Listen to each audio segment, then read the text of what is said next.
あなたのクイーン。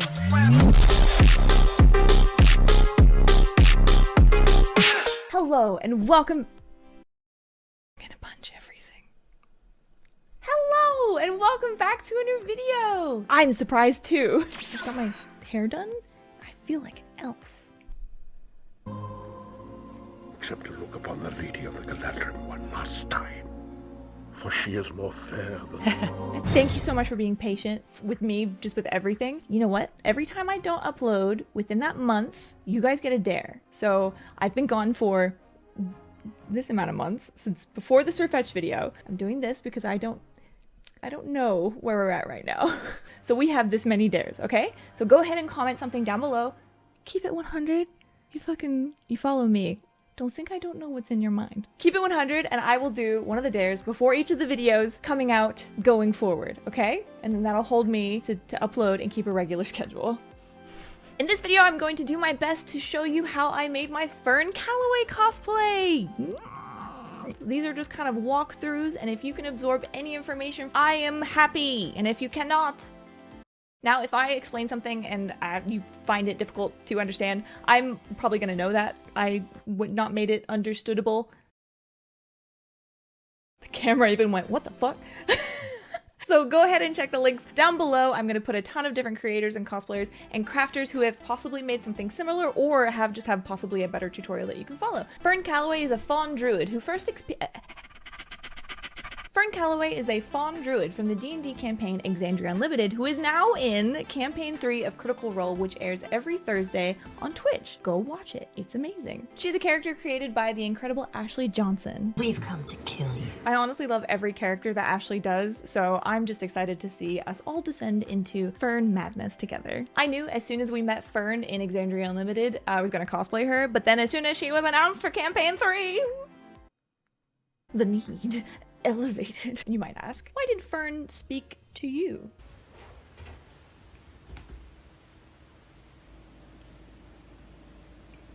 Everything about her design and her energy is just amazing. These beautiful art pieces were drawn up by Hannah and will be my main reference for the creation of this costume. I really wanted to do Fearne with a group, so last year I got together with two of my favorite people, Danielle and Hendo, became Imogen and Laudna. They were the perfect people for this. And they're also massive Critical Role fans. My friends are so talented and pretty. If you're not interested in the content of forging your own cosplays, you can head on over to my Eldritch Horror lair where you can throw coins at me. With all that being said and done, I now present to you my Fearne Calloway cosplay creation. To start off with I went and rummaged around my house and found all the fabrics I could to, 1, finally use a whole bunch of old stuff I'd been hoarding, and 2, I didn't want to go outside. I didn't want to leave. I was so lucky and I found all this. I found these Chaos costume hooves that are amazing, that I've been using for years. I cannot recommend them enough for a bunch of costumes that I would eventually just paint.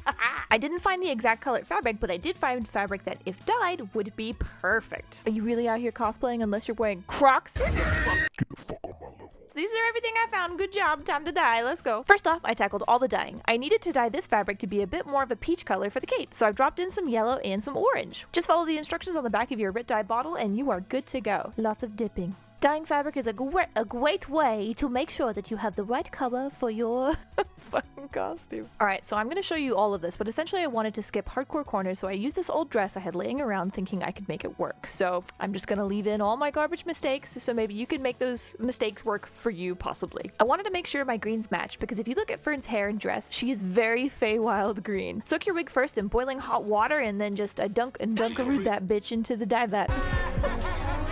Another quick reminder that I'm showing you everything that I dyed that I ended up completely replacing at the end because I didn't like what was going on. Take my mistakes. Don't mistake me.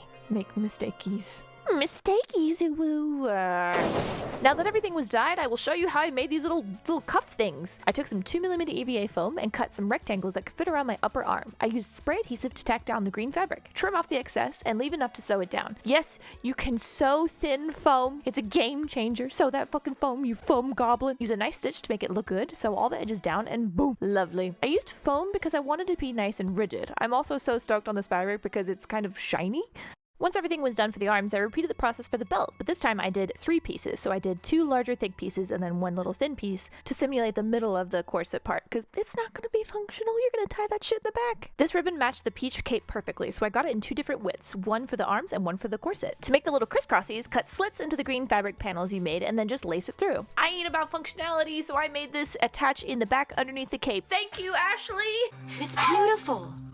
And it's for the god of arts and crafts. Look how great that looks.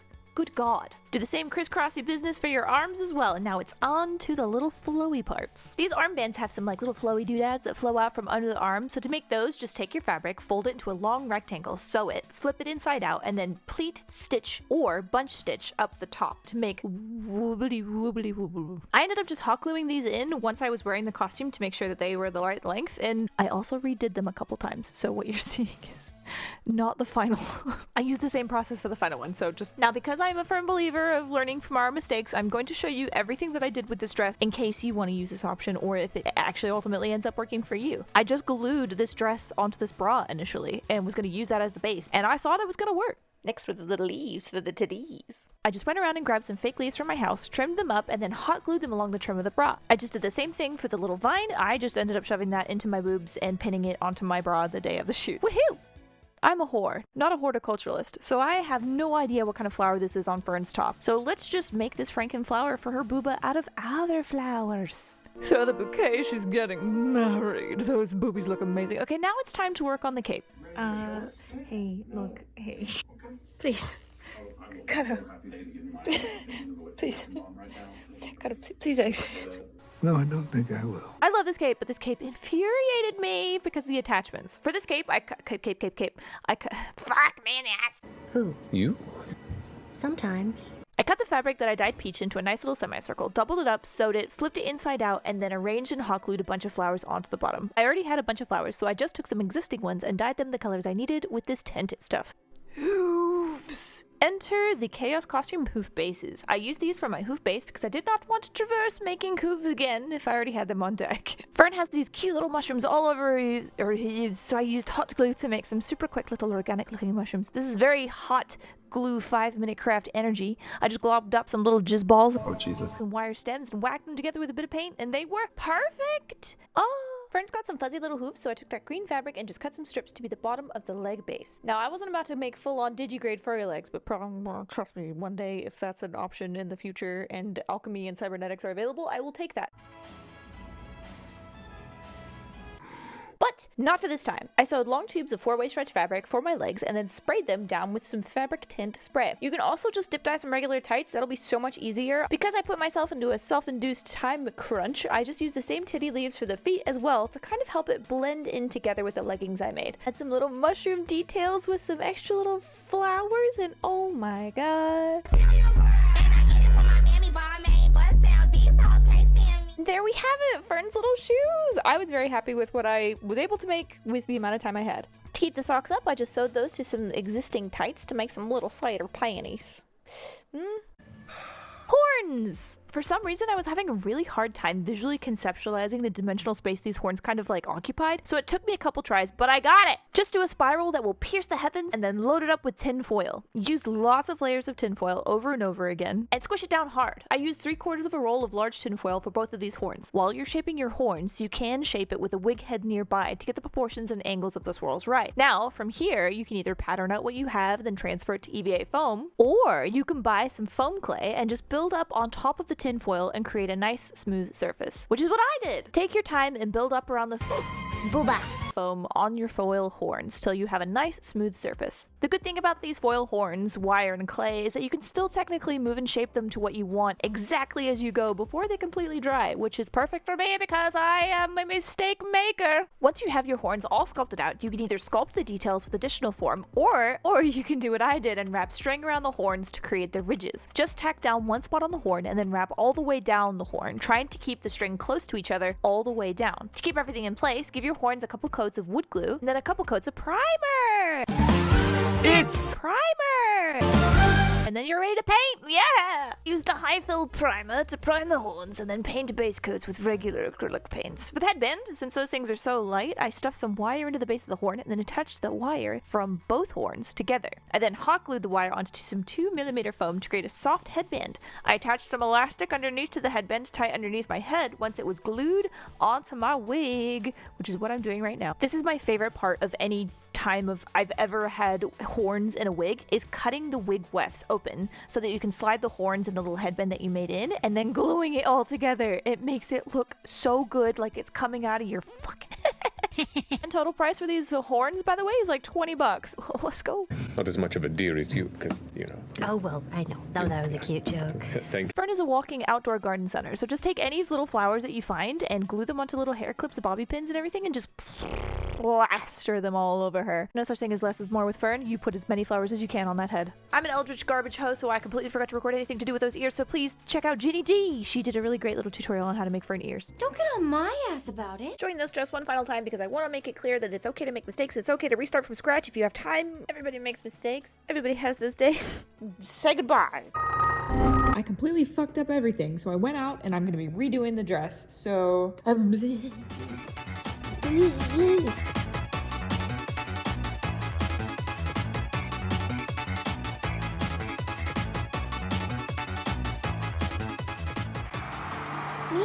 start. Let's do this again. For the top, I sewed a small rectangular tube and then pleated it on the sides and in the middle to make it look all bunched up and flowy. I then glued it straight onto the bra. Just repeated the leafing process I did with the other version and plopped the flowers there too. I wanted to cry when I finished this because it looks so much better and I'm so glad I redid it. Cado, Yeah, what's up? I'm gonna put this through the little channel I made and then bunch up the fabric so that it will be a nice flowy little skirt. Wait, that pile over there? Yeah, over there. Really? That's what I'm gonna put it on. Okay. You can give me a shake if you're excited. Will you accept apprehensive? Oh man, he's in. See, he's supposed to move it. Here. Are you helping? I'm trying to keep you from fucking it up.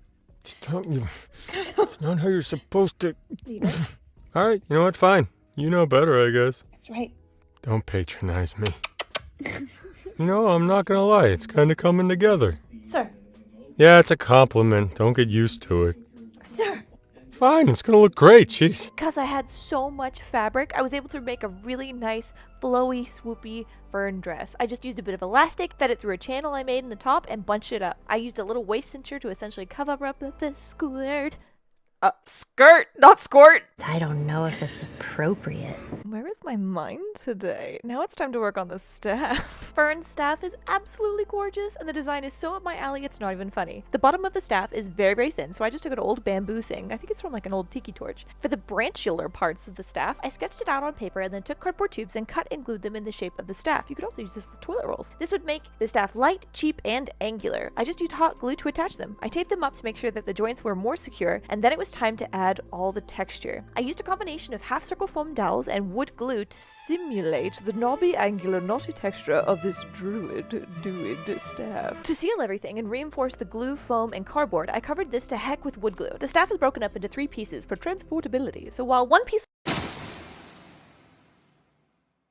was drying and curing, I worked on the other pieces. Snake heads. For this part, I took some thick EVA foam dowels and then wrapped some wire around them so that they would keep their shape. To hold the shape of the wiggle, I took some warbler and wrapped it around the parts of the bends and then let it cool to set it in place. I then gave it some treatment of EVA foam circle dowels and hot glue. This part of the staff ended up being a little bit less sturdy, so I wrapped it a lot with packing tape and re-glued and redoweled it to make it a little bit thicker. For the snake heads, I meshed together a bunch of tinfoil and sculpted some warbler over the top to make it a little bit more snaky. I didn't have time to set up my airbrush, so I did my best to dry brush acrylic paints with a gradient from brown to green. Now this staff wouldn't be Fearne's without an abandoned amount of foliage. I couldn't find this exact color of flower, so I took something that looked similar and then gradient dyed them in rose and deep yellow-orange. For some reason, this is my favorite part. Look how pretty. To attach them, I rolled up some warbler to make it look like little stiff vines and then glued those down in place to the staff. For the small little lantern, I took a Postmates soup container, cut it up, and glued it together to make a small box. I tinted it with fabric spray. I had no idea what I was doing here. This is literally shot in the dark to make it look like it was glowing, even if it was off. I used LED strings for the lights and then made some little foam leaves to cover the top. Some cellophane to diffuse the light, some small details to make it all tie together, glue it, paint it, flower it, boom. My love, it's time for us to Finally, thank you Stella Chu for 3D printing my scythe. Actually, this was really fun. I think so too. Okay, next time. Okay.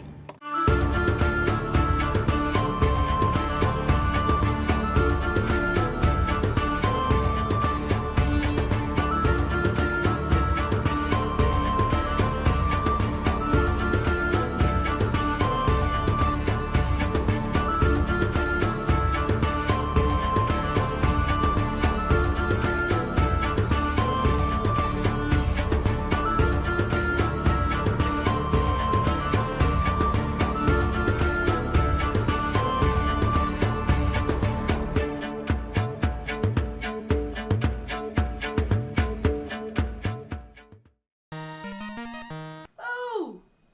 It looks like someone who's finished a video! Come on! Let's get over there! These kept going up my... Thank you so much for watching. If you enjoyed it or learned even a little something, go ahead and give it a thumbs up down below. Are you into D&D?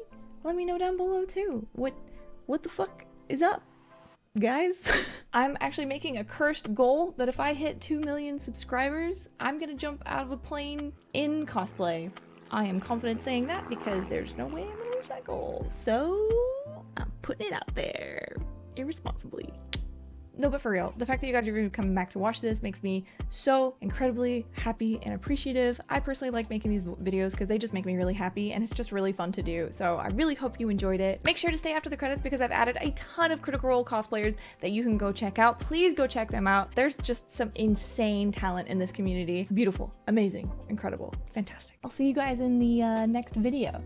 That's right, this one right here. It's coming out. That's right, I'm on track. Who the fuck is this? Functioning as a regular human. No, I'll see you guys next time.